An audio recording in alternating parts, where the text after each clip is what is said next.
Olá, boa noite. A Band Bahia completa 40 anos em 2021 e, como parte das comemorações, estamos exibindo uma série de programas especiais.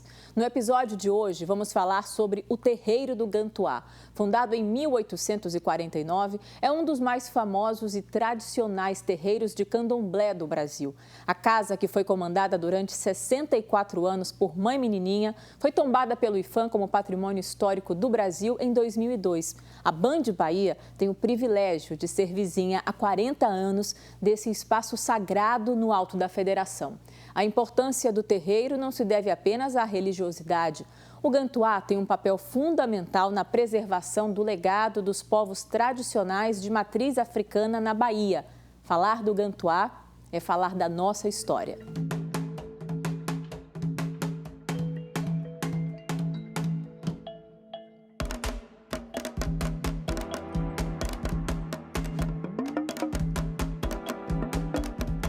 No Alto da Federação estão raízes fortes que nos unem ao continente africano. A história do Gantuá tem origem no período da escravidão, quando colonizadores trouxeram para o Brasil, ao longo de mais de 300 anos, cerca de 5 milhões de mulheres e homens negros de diversos grupos étnicos da África Ocidental. Uma dessas nações traz exatamente o que a gente chama do grupo Ebá Alaquê, que foi o grupo exatamente que Maria Júlia da Conceição Nazaré, que é a fundadora do Terreiro do Gantuá, é representante. Ela vem das terras do sudeste da Nigéria, especificamente de Abeokuta, conhece na Bahia o seu esposo, Francisco Nazaré Dieta, que é um africano jeje. Ambos ainda eram escravos, foram perfilados por famílias brancas, mas conseguiram adquirir alforria e montaram um determinado núcleo para ampliar essas frentes de avanço do que a gente chama dos cultos afro-brasileiros. Ilê, Iá, Omi, Axé e Amacê é o nome sagrado do Terreiro do Gantuá, fundado em 1849 por Maria Júlia da Conceição Nazaré, a sua primeira Ialorixá.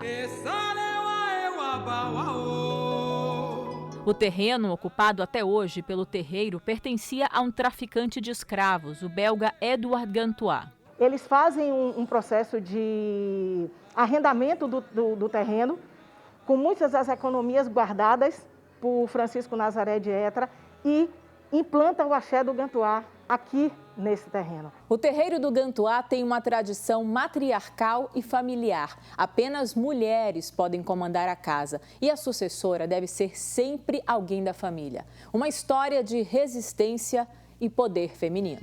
O trono do Gantuá é ocupado há 172 anos por sacerdotisas poderosas, uma linhagem de mulheres de origem africana. A força da majestade. Na realidade, essa casa é um grande útero. Se é um útero, é o feminino.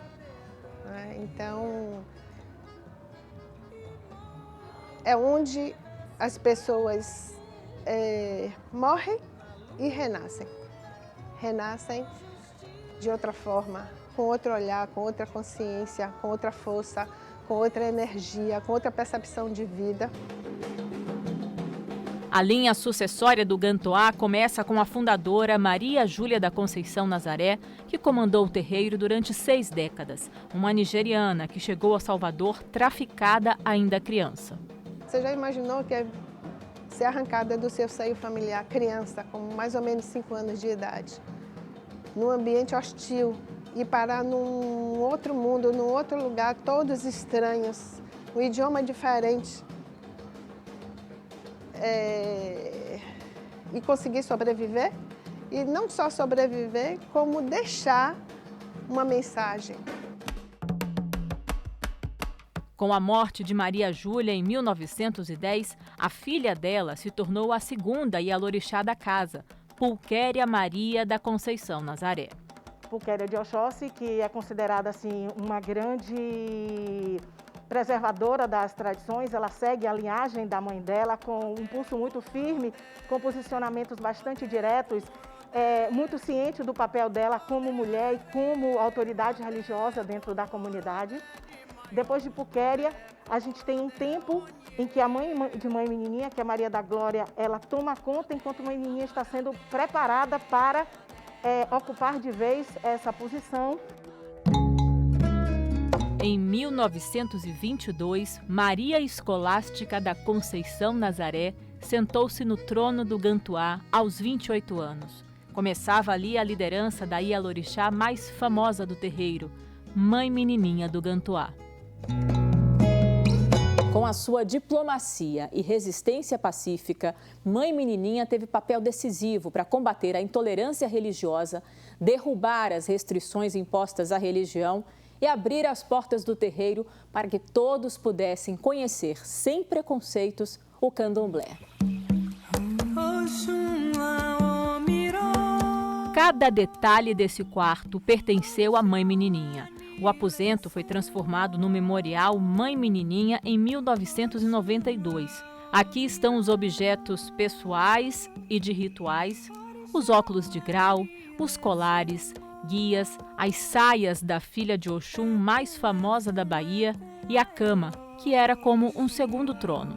Ela tinha dificuldade de locomoção, então ela comandava tudo da cama dela, sentada na cama, dentro do quarto, entendeu? Mas ela tinha que adotar decisões rígidas,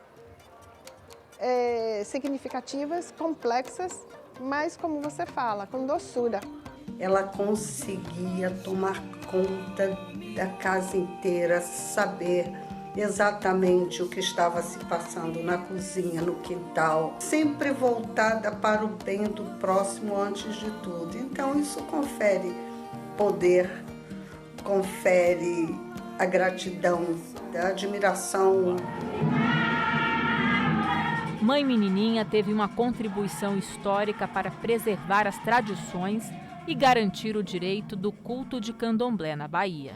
Ela abriu portas para receber brancos intelectuais, sejam pessoas de qualquer outra nação no mundo, sem medo.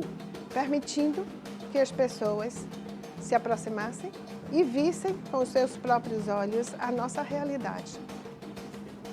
É difícil uma pessoa se aproximar e não se encantar.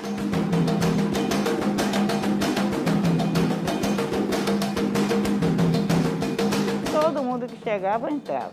Nunca essa porta nunca foi fechada para ninguém. Todo mundo ela atendia, tinha uma palavra de conforto, né? Atendia, jogava o buzo dela. A panela dela nunca foi especial. Ela nunca comprou 1 quilo de peixe, nem um frango para comer. Ela sempre comprou um peixe que desse para todos e um frango também que desse para todos. Uma grande matriarca para a família de axé e para a família de sangue. Hiper carinhosa, hiper avó. Então, sempre que terminava a função aqui, como é chamada, né, o calendário, ela ia sempre para a nossa casa e ela sentava na cadeirinha, no troninho dela e as crianças ficavam em volta ouvindo histórias. E realmente todos queriam ver as histórias maravilhosas, que acho que muitas ela ia criando, algumas eram histórias mais tradicionais mesmo. Mãe Menininha, ela foi uma alma bem iluminada, bem especial. Ela se permitiu cumprir a missão, essa missão dela aqui na Terra. A gente vai para um rápido intervalo e na volta você vai ver os filhos ilustres do Gantuá, a ligação do terreiro com a música e a trajetória de Mãe Carmen, a atual Ialorixá.